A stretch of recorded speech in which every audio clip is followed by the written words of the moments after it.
j'ai demandé à Jacques P. quel était le nombre de fois que nous étions venus ici. Alors il m'a répondu 31 fois de façon suivie et 4 fois de façon un peu dispersée. On était à ce moment-là soit sur le parvis Notre-Dame, soit à Saint-Michel. Enfin voilà. Donc nous sommes des fidèles en quelque sorte de cet endroit. Et pour longtemps, est-ce que c'est comme Jéricho, il faut attendre 70 fois? Jéricho c'était 7 fois, là 35 fois, enfin voilà, à la grâce de Dieu.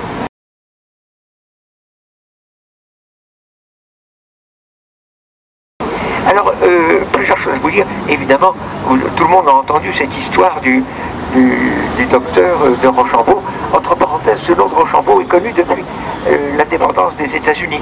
Il a dû, enfin, un ancêtre, je ne sais pas, a dû aller là-bas, portant ce nom en tout cas. Voilà, donc un nom qui est connu, un beau nom.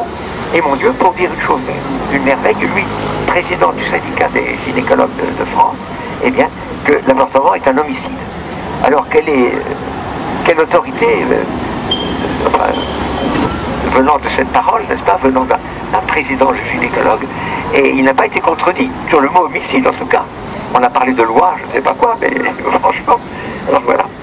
Alors tout ça, tout ce mal, vous l'avez très bien dit tout à l'heure lors du chapelet, tout ce mal, je pense, enfin, vient d'une idéologie qu'on pourrait appeler, pas toujours bien sûr en Chine, c'est peut-être pas tout à fait ça, ou ailleurs, mais pour ce qui concerne l'Occident, en tout cas c'est le droit, les droits de l'homme.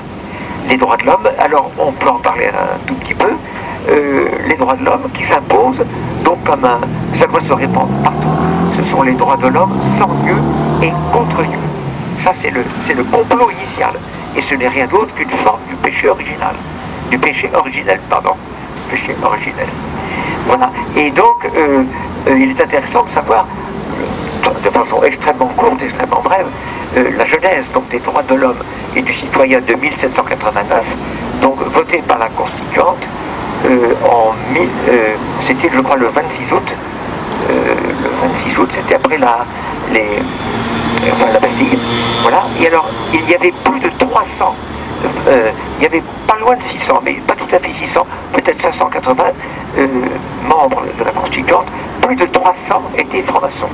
Plus de 300 étaient francs-maçons. On peut dire que la loi est maçonnique, on ne peut pas dire le contraire. Et celle de 1948, de la même façon.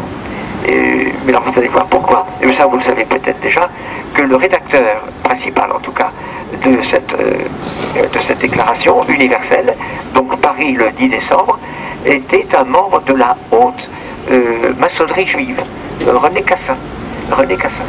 Et donc là encore, on ne peut pas, enfin, on ne peut pas ne pas dénoncer non seulement la maçonnerie, mais la judéo-maçonnerie.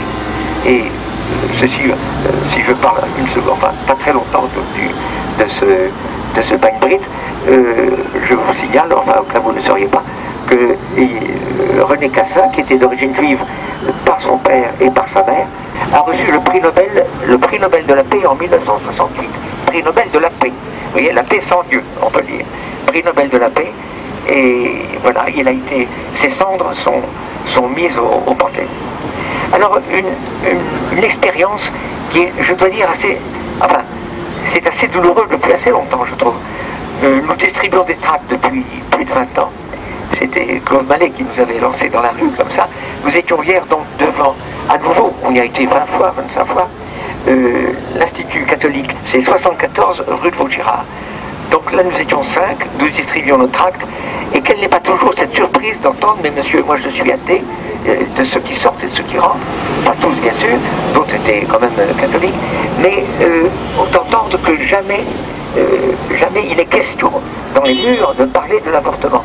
On tue plus de 600 enfants par jour en France. Je leur ai dit à ceux qui passaient, qui rentraient, qui sortaient, personne ne savait, n'était au courant d'une telle chose, n'est-ce pas? Il n'en est pas question. Eh bien, je veux dire, je ne comprends pas comment un institut qui se dit catholique et qu'un génocide est à sa porte, n'est-ce pas? Un génocide est à sa porte. Comment se fait-il qu'il n'y ait pas un mot sur le sujet? C'est une chose si grave. C'est gravissime. Et il en est, comme vous savez, dans bien des cas pour l'enseignement catholique dans les écoles. Là où nous sommes le plus mal reçus, c'est devant les écoles sous contrat. Sous contrat. Ils ne veulent pas avoir affaire à des gens qui luttent contre l'avortement. Nos tracts sont on appelle la police, tout ça. C'est une chose incroyable. Comment se fait-il que des écoles dites catholiques ne soient pas vraiment catholiques? Ça, c'est une chose, plus que troublante, je dirais. Nous devons sonner l'alarme, le glas, le tocsin, je ne sais pas, mais enfin, effrayante. Alors, je vous invite à nous rejoindre, parce qu'il y a fort à faire dans la rue.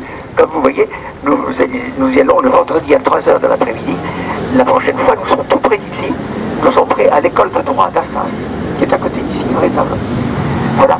Alors, je terminerai en disant qu'on a toujours, c'est une joie toujours de citer Saint-Augustin. Saint-Augustin dit une chose, en quelques mots, il est merveilleux, et il dit ceci: Primo veritas deinde caritas. J'ai à peine besoin de traduire, n'est-ce pas? D'abord la vérité, ensuite la charité. C'est presque un résumé de notre, c'est peut-être le plus beau résumé qu'on ait de notre foi, de notre religion. La vérité, n'est-ce pas? Elle peut être totale, complète, recherchée. Et la première des charités, c'est la vérité. Or, encore une fois, c'est pas ce qu'on entend, c'est pas ce qu'on voit, c'est pas ce que on peut supposer qui est enseigné justement dans l'enseignement catholique, n'est-ce pas? Où sont ces paroles si précieuses? Et ceci nous montre que notre foi donc peut être résumée entre ces deux mots, n'est-ce pas? Et c'est avec ces mots-là que, je dirais, nous sommes au-dessus, que la religion catholique est au-dessus de toutes les autres religions qui n'ont ni véritablement vérité, ni véritablement charité, et dans cet ordre-là, n'est-ce pas? Dieu nous a dit, c'était l'évangile d'il y a 2 jours, aimez vos ennemis. On n'a pas ça ni dans le Talmud, ni dans le Coran. Au contraire, si je vous citais le Coran, par exemple, peut-être que je vous l'ai déjà dit, je ne sais pas, mais le Coran, 60-4, je cite, entre nous et vous, il y a une inimitié et une haine à jamais, jusqu'à ce que vous croyiez en Allah seul. Et comme vous savez, le Coran est l'héritier du Talmud. Il dit des choses semblables dans le Talmud. Donc ce ne sont pas vraiment des religions dignes d'être suivies, certainement pas. Voilà. Donc la vérité et l'amour, la vérité vraie naturellement. Eh bien, que Dieu vous garde.